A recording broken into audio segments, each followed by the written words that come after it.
Сегодня в Ухте прошел республиканский смотр-конкурс в рамках армейских международных игр «Арми-2021».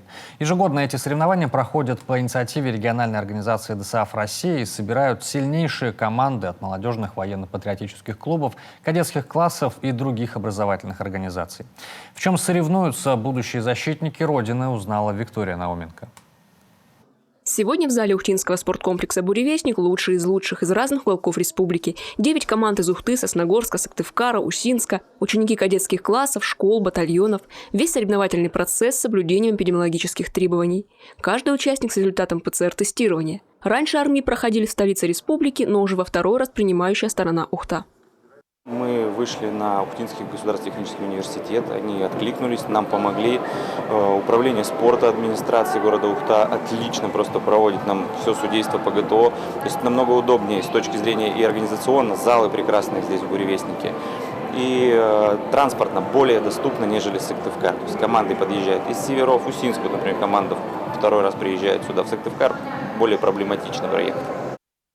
Строевая подготовка, сборка и разборка автомата, снаряжение магазина патронами – для этих мальчишек и девчонок это привычное, отработанное до автоматизма действие. Нужно показать и общую физическую подготовку, а потому в программе соревнований и комплекс норм ГТО. Прыжок в длину с места, подтягивание, отжимания, упражнения на пресс и гибкость, наклоны вперед. Несмотря на регулярные тренировки, участникам не все дается легко.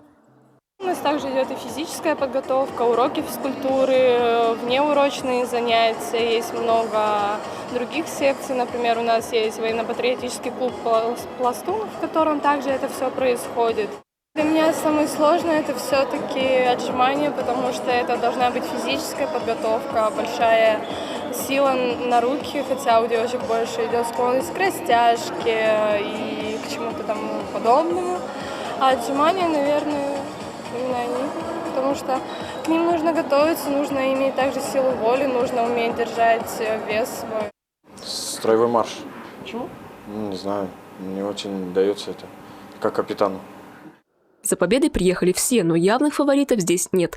Каждый год результат непредсказуем, поскольку каждая команда сильна по-своему. В строевой, военной и общей физической подготовке, говорят судьи. Ребят оценивают профессионалы, специалисты ДСАФ и юнармии. А соревнования по строевой подготовке теперь и вовсе снимают на видео, чтобы тщательно отследить и оценить все нюансы работы каждой команды.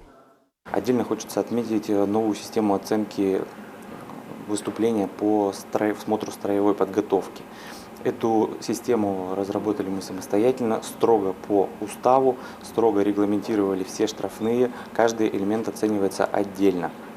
Эту систему мы уже откатали в прошлом году на республиканских военно-спортивных играх и показали, что споров практически не осталось. Лидерами в этом году становятся сосногорские кадеты. Второе место за военно-спортивным клубом «Авангард» из Сыктывкара. Почетное третье достается военно-патриотическому клубу «Ратник» из Эжвинского района Сыктывкара. Соревнования закрыты, а потому выход на российский этап не предполагают. Однако для всех участников это проверка личной и командной подготовки и, конечно, новые контакты и обмен бесценным опытом. Виктория Науменко, Павел Лагутин, телеканал Юрган, Ухта.